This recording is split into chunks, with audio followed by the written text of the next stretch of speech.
दोस्तों, स्वागत है आपका जीएस मंथन पर। हमने मेंस की आंसर राइटिंग के लिए एक सीरीज शुरू किया है। जैसे कि हमारी सीरीज चल रही है निबंध के लिए। निबंध में बहुत निबंध आपको पढ़ाए गए हैं, अब तक आपने पढ़ा भी होगा, चैनल पर आप देख सकते हैं। ऐसे ही हम आपकी मेंस की आंसर राइटिंग की सीरीज लेके आए हैं। इसमें हम क्या करेंगे, पूरा प्रश्न हम आपको हल करके समझाएंगे कि इस प्रश्न में क्या क्या उत्तर संभावित हैं, क्या क्या उत्तर हो सकते हैं। प्रयास हमारा ये रहेगा कि आप इसको बेहतर से यहीं पर समझ लें। इसके बाद जब प्रैक्टिस करें फिर आप अपना प्रश्न हल करें, लिख के देखें, कम समय में आप उसको लिख पाएँ। यदि आप चैनल पर नए हैं तो सब्सक्राइब कर लीजिएगा, जिससे कि मेंस की तैयारी आपकी बेहतर तरीके से हो जाए। हमारा उद्देश्य केवल प्री पास करना नहीं है, हमारा उद्देश्य सारे परीक्षा के स्टेप पास करके नौकरी तक पहुंचना है। कई बार क्या होता है, हम प्री के पीछे बहुत ज़्यादा मेहनत करते हैं और मेंस हम छोड़ देते हैं, तो मेंस कम समय में नहीं पूरा हो पाता है। हमें ज्ञान होता है लेकिन हम प्रैक्टिस के कारण चीज़ें नहीं लिख पाते हैं। आज का प्रश्न हम शंघाई सहयोग संगठन एससीओ इससे संबंधित है। इसके महत्व पर ध्यान देंगे, अवसर पर ध्यान देंगे और क्या इससे संबंधित चुनौतियां हैं उस पर ध्यान देंगे। आपका काम इसको बस सुनते जाना है, बाद में 2-3 बार प्रैक्टिस कर लेना है। नहीं समझ में आएगा तो हम बैठे हैं, पूरा समझाएंगे। आज की दुनिया बहुध्रुवीय स्वरूप की ओर बढ़ रही है। वैश्विक राजनीति, सुरक्षा, अर्थव्यवस्था में क्षेत्रीय सहयोग संगठनों की भूमिका अत्यंत महत्वपूर्ण हो गई है।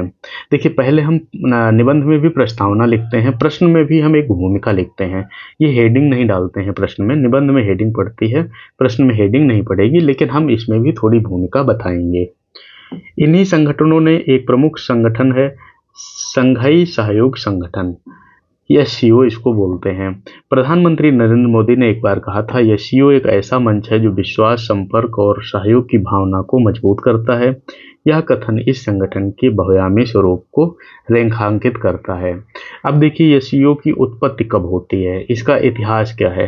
शंघाई 5 एक शब्द आया, इसमें क्या था, 1996 में रूस, चीन, कजाकिस्तान, किर्गिस्तान और तजाकिस्तान ने सीमा सुरक्षा और विश्वास निर्माण के लिए एक संगठन बनाया। 5 देश थे चूंकि, तो इसको 5 कर दिया। फिर एससीओ का गठन कैसे होता है, 2001 में उज्बेकिस्तान के जुड़ने के साथ इस संगठन का विस्तार हुआ और इसे आधिकारिक रूप से शंघाई कॉरपोरेशन ऑर्गेनाइजेशन नाम मिला।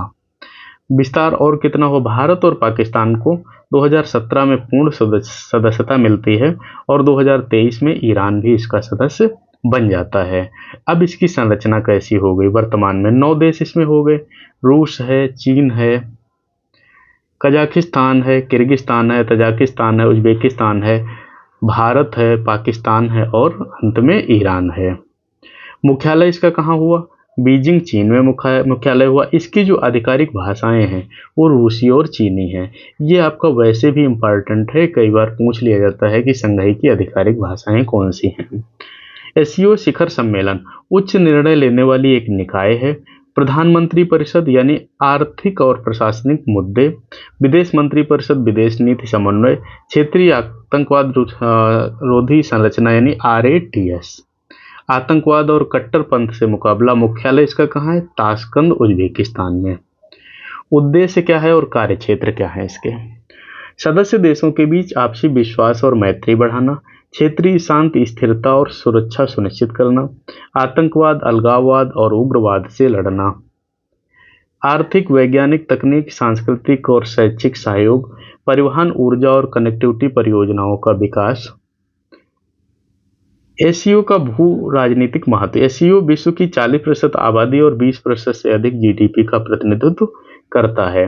इसके सदस्य देश ऊर्जा संसाधनों, तेल, गैस, यूरेनियम से समृद्ध हैं। यह यूरेशियाई क्षेत्र में अमेरिका और पश्चिमी प्रभाव का भी संतुलन प्रस्तुत करता है। भारत और एससीओ, इसको थोड़ा देखते हैं। भारत का महत्व क्या है, भारत 2017 से एससीओ का पूर्ण सदस्य है। भारत इस मंच के माध्यम से मध्य एशिया तक कनेक्टिविटी और ऊर्जा सुरक्षा सुनिश्चित करना चाहता है। यह संगठन भारत को आतंकवाद रोधी सहयोग और आर्थिक साझेदारी का अवसर देता है। भारत ने सिक्योर मॉडल यानी security, economic development, connectivity, unity, respect for sovereignty, environment protection प्रस्तुत किया। भारत ने 2023 में एससीओ की अध्यक्षता भी संभाली और डिजिटल पब्लिक इंफ्रास्ट्रक्चर व नवाचार पर बल दिया गया। एससीओ के अवसर क्या है? सुरक्षा और आतंकवाद रोधी सहयोग, यानी क्षेत्रीय आतंकवाद रोधी संरचना से आतंकवाद और कट्टरपंथ के खिलाफ समन्वित प्रयास। ऊर्जा और संसाधन, मध्य एशिया तेल और गैस का भंडार। एससीओ ऊर्जा सुरक्षा का एक प्रमुख मंच बन सकता है। व्यापार और आर्थिक सहयोग, यानी विशाल यूरेशियाई बाजार तक पहुंच।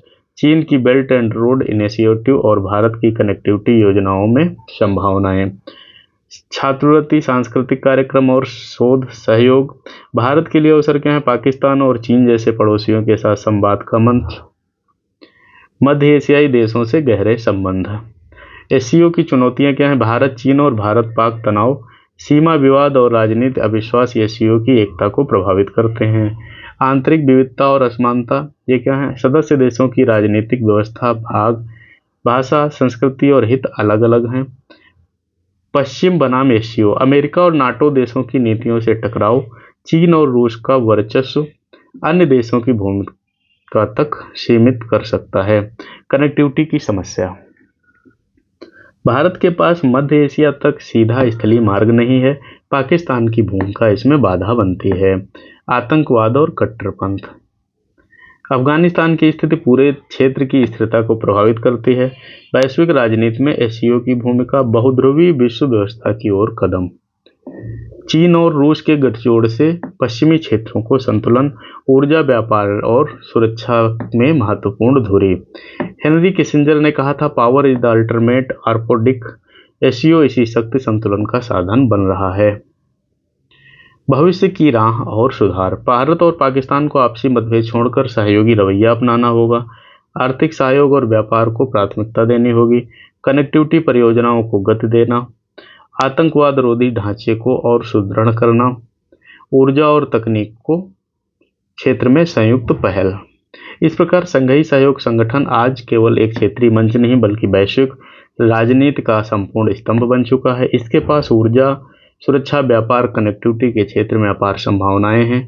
हालांकि आंतरिक मतभेद और बाहरी चुनौतियां इसे कमजोर कर सकती हैं। यदि एससीओ अपने उद्देश्य और सहयोग की भावना को सशक्त कर सके तो यह संगठन 21वीं सदी में यूरेशिया की शांति और विकास की ध्रुवी सिद्ध होगा। भारत के लिए यह अवसर नहीं बल्कि रणनीतिक आवश्यकता है। यह एक हिसाब से यूपीएससी के स्तर का प्रश्न है। उसी में ज़्यादातर भारत के बाहर के जो संबंधों वाले प्रश्न पूछे जाते हैं। ये थोड़ा आपको कठिन हो सकता है लगे, इसको आपको प्रैक्टिस ज़्यादा बार करनी रहेगी। यूपीएससी में ऐसे ही प्रश्न पूछे जाते हैं। यदि आपको पसंद आया तो लाइक करिएगा, कमेंट करिएगा। आपका प्रश्न है वो बता सकते हैं, मुझ पर भी व्याख्या करेंगे। नए हैं तो सब्सक्राइब करिएगा जिससे आपकी मेंस की तैयारी बेहतर तरीके से होती रहे। धन्यवाद।